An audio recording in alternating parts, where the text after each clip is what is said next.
खाली का जहर के गोलिया रे बड़ा याद आवे ओकर बोलिया रे।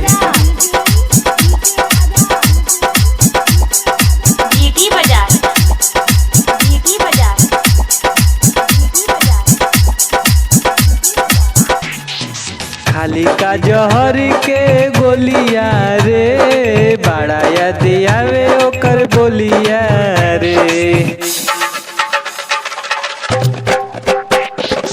खाली का जहर के गोलिया रे बड़ा याद आवे ओकर बोलिया रे।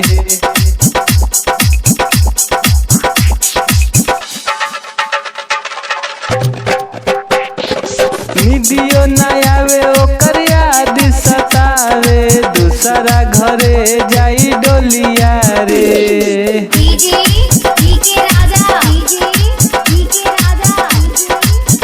आनंद यादव लखीमपुर खीरी।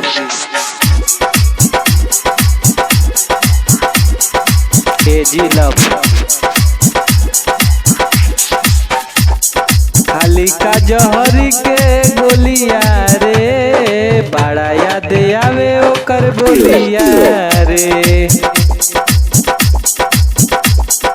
धरती के कवनो कोना में जाई है आनंद के याद आई त वापस आई है। धरती के कवनो कोना में जाई है याद आई त वापस आई है। टूटी गइल नैया के डोरिया रे टूटी गइल नैया के डोरिया रे।